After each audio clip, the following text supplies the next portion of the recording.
Hello, everyone, and welcome to the Criterion Connection. I'm not Wade, I'm Scott. And I'm Joe. And today, we're looking at a movie that I have loved for many, many years. Not gonna lie, based on a certain scene, I watched once when I was a kid, didn't watch again until many years later when I was a teenager. We're, of course, talking about Tim Burton's 1985 film, Pee-wee's Big Adventure, starring Paul Rubens, or if you want to get meta or whatever, just starring Pee Wee Herman as himself.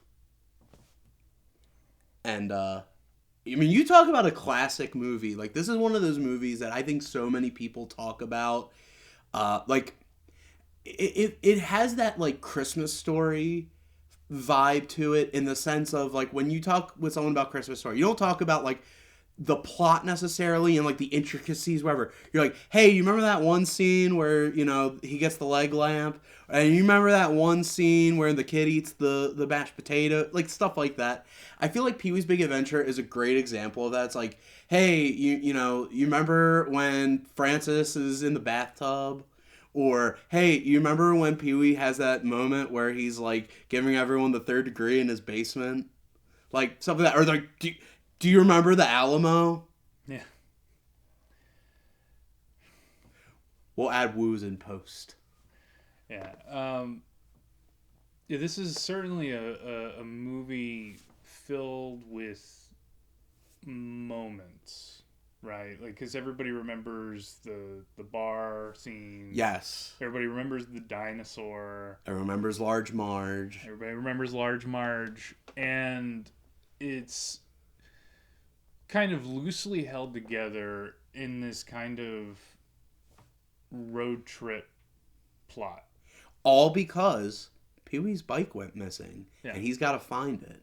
Yeah. And I think that's one of those things where it's like, I think why weird movies like this work so well is if you're gonna be weird and crazy, a lot of times what really helps is having a very simple plot. Yeah. There's if you wanted to strip this down to its bare bones, it's a movie about a guy who lost his bike and is trying to find it. Yeah. That's it. If you could put that on the description on like HBO Max or wherever this is streaming, and you wouldn't be wrong. Yeah. It is that simple of a motivation. Like the main thing that Pee-wee wants is his bike, and then everything that happens is being driven by him wanting to get his bike, but like the people he comes across, the interactions he has, why he goes to the Alamo, like all of these things are derived from the fact that he's trying to track down his bike, and it leads him on this wild goose chase, and he goes, from LA down all the way down to Texas, and then he has to go back, and it's one of those like really interesting kind of pop culture phenomenon, like kind of movies where it's on paper it feels unsubstantial, but like watching it, there's so much more, and we talk about all those moments and those scenes that really stick out, and they just stick with you. The score is great. It just kind of works. Yeah, and I think a lot of that is attributed to what I like to call Tim Burton before he was Tim Burton, if that makes sense. Because a lot of this is like, so you have Paul Rubens who brings the Pee Wee Herman character from the stage show. If you get the chance to see, I know there's at least one DVD of like of one of the productions of the original. I highly recommend seeking it out. It's a little different, but it's still really good. But you have him bringing this character from stage. Didn't bring a lot of the characters and stuff is more what eventually got tweaked into Pee-wee's Playhouse. So with this one, you're more so just getting the Pee-wee character, but you're throwing the Pee-wee character in somewhat of a realistic world, because there's still aspects of it that are still silly and goofy. Yeah. But for the most part, it's it's a realistic world. It's not like Pee-wee's Playhouse where things are, wacky and weird. Like, there's regular people here with regular lives and jobs and what have you. And I think and what I meant by the Tim Burton before he was Tim Burton was he hadn't quite gotten that style yet. Mm-hmm. So him bringing his vision to Paul Rubin's vision and kind of putting it together, I think helped really create a real kind of mix between like a real world and then like that Tim Burton kind of like imaginative kind of thing. Yeah, he hasn't really developed his visual style yet. Well, I think this his like first feature-length movie? It's either the first or one of. It's not his first, it's his second. Yeah, because he hasn't developed his visual style, but you still see the quirky kind of ideas and thoughts behind it. And his approach to kind of, like, Pee-wee's a strange character, and we are in the real world, but we have Pee-wee, we have even Franklin is a little out there. And it's just this, like, some of these odd characters in the real world and how they interact with each other. Like, you have Pee-wee and you have Dottie, and how Pee-wee, like, and Dottie, how they go back and forth, and how, like, Dottie's seeking a relationship, and Pee-wee's just solely focused on his bike. Well, even when he's not focused on his bike, he's just focused on himself. He's just into like what he's doing. Because even before, because she's already putting out feelers, which obviously we kind of get the vibe that she's been doing that for a while. But she's putting out feelers even before his bike goes missing. Yeah. So you definitely get that sense of like, because I mean, at its core, Pee-wee Herman is just a grown man, a man-child, but not in like the modern sense. He's just literally like just a man that never grew up. Yeah. Essentially. He's like Peter Pan if Peter Pan was a real kid, who could be kind of rude at times, kind of selfish, snotty.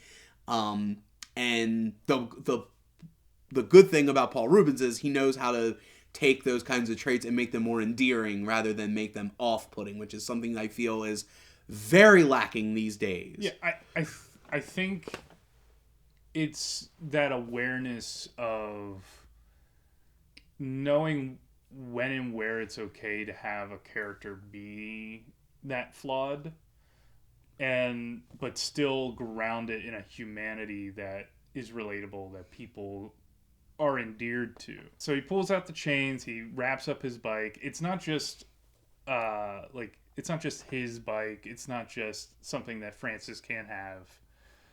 It's really something he cherishes. And it's something that, like, there's that small degree of, like, possessiveness that he has, but it is, something that he's willing to go so far for. And it kind of shows he even though he doesn't seem like it, he at least has a passion for something. Yeah, and it has that kind of sentimental value to him for whatever reason.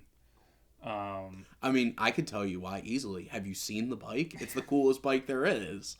But like just as we're talking, it kind of dawned on me that Francis is kind of like the anti-Pee-wee. He's not just like his nemesis, but he's kind of like the Bizarro Pee-wee or the Reverse Flash Pee-wee, where it's like Pee-wee's really thin, Francis is big. Mm-hmm. Pee-wee combs his hair forward, Francis combs his hair backward. Pee-wee's hair is black, he's a blonde. Mm-hmm. Pee-wee wears like the red bow tie. Francis, a lot of times, he's seen wearing blue. Yeah.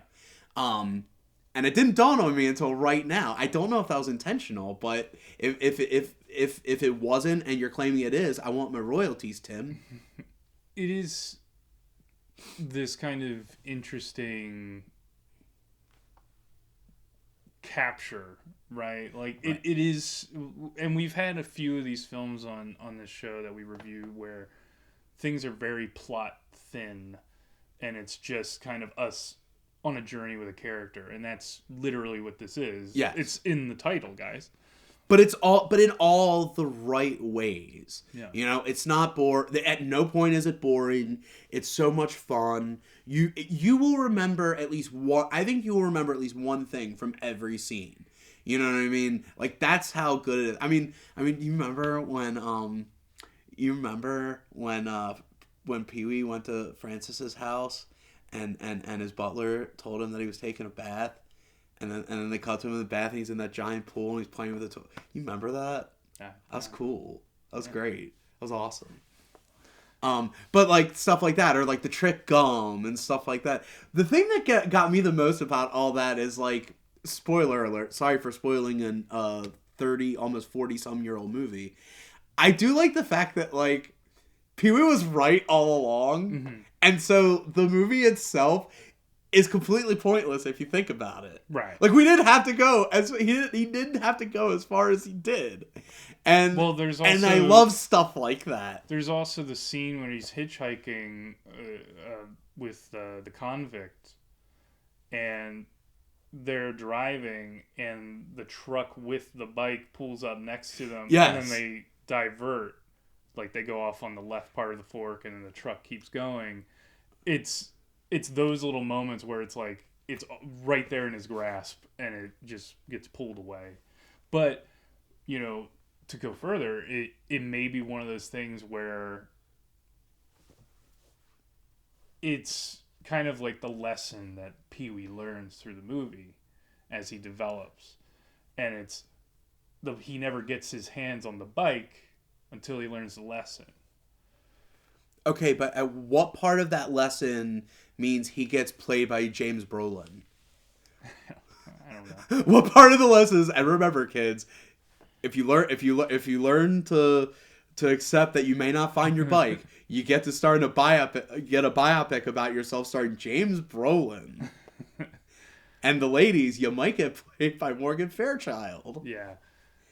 And I think that plays into the absurdity of it too, because Yeah. I mean that's the one thing about this movie that I think everyone will take away is, you know, you have like the different dream sequences, you have stuff like the Large Marge scene, just the absurdity of the idea of the movie that all this is over a bike, which if done right, movies like that are great. Mm-hmm. Those movies that make you stop and go, this is all over a bike. Yeah. Or this is like Big Lebowski is a great example of something like that where it's like, this is really all just about a rug at the heart of it. Mm-hmm. And I like stuff like that. But my favorite thing about it that I think a lot of movies, when they try to be weird, get wrong, or they just don't do, is you do have to have those little like heartfelt moments, like the moment with Pee-wee and Simone when they're watching the sunrise and the dinosaur. You gotta have those little moments. Like, I understand that like a lot of times you want these characters to be so weird and crazy, but every now and then you kind of have to ground them and make them people for a little while.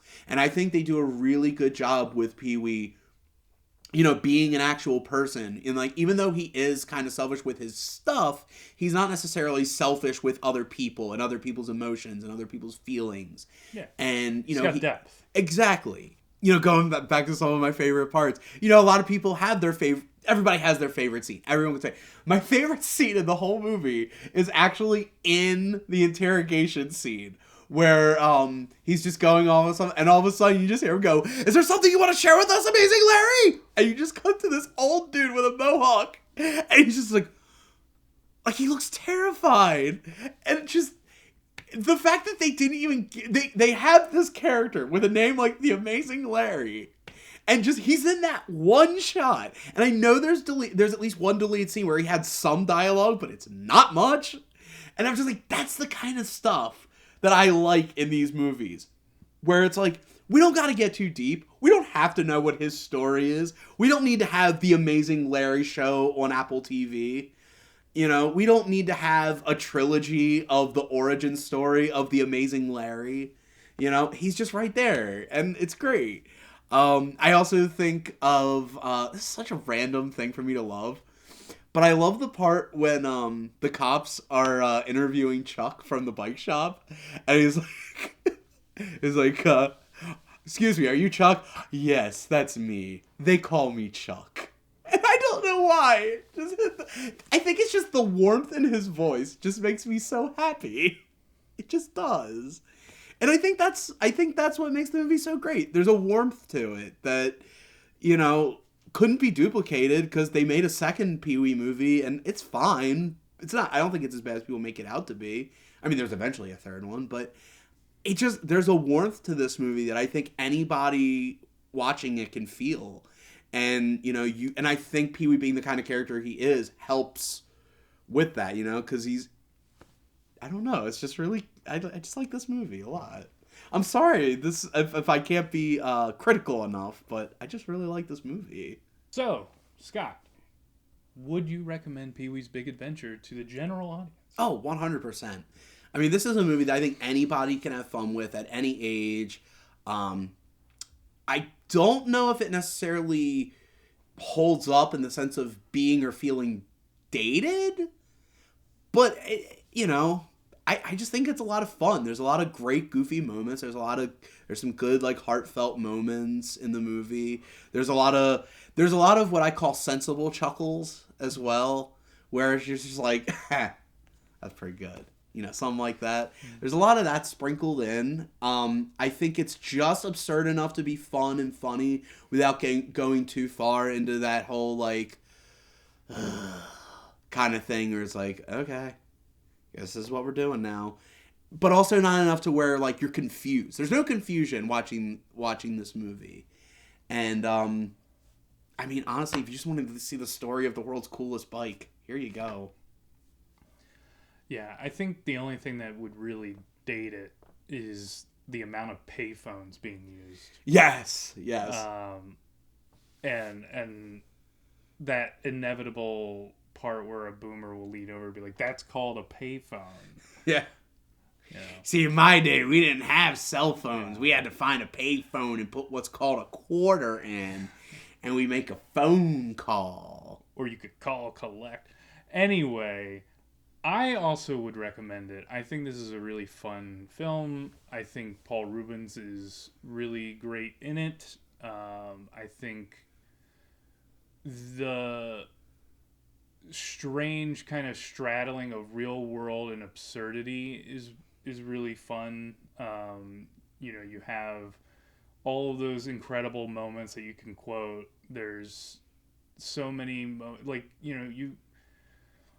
I think I saw this when I was 4, 5, 6 years old, and I just remember having the dinosaur scene imprinted on my brain without even remembering what the movie was, and having different scenes like that where it's where is this scene from, and it's from Pee-wee's Big Adventure. And I think it's just a really fun, heartfelt movie that doesn't require so much effort to get into. It's accessible. It's accessible. It's a very accessible movie that is just really good. It's accessible, but it's not patronizing. It's not pandering. It's its own thing. It exists. Here it is. Have fun. And that's it. And that's all we need. But I think does it for our thoughts on Pee-wee's Big Adventure. I do have one other thought. Oh, yeah? What was the point of the boomerang bow tie? I have no clue. I don't believe he used it. I don't know, man.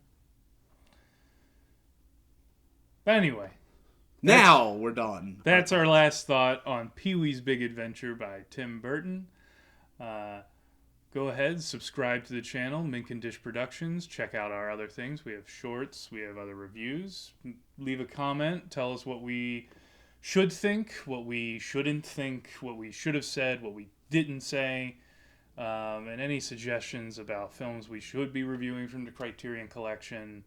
And please give it a like and share with your friends, especially anybody who loves Pee-wee's Big Adventure. They don't know Pee-wee's Big Adventure. Maybe you just want them to show them, hey, this is now a critical darling. It's on the Criterion Collection. It's now hoity-toity, fancy schmancy film instead of a movie. And also, don't be afraid to watch Big Top Pee-wee. It's not that bad. It's actually kind of fun. Although, if you're uncomfortable by the idea of Pee Wee losing his virginity, It sucks. Anyway, that's all we got today. Please join us next time. I'm still Joe. And I'm Scott. And we'll see you later. I gotta get out of here. Wade? Hold on. Paging Mr. Wade. Mr. Wade, you have a review at the front desk.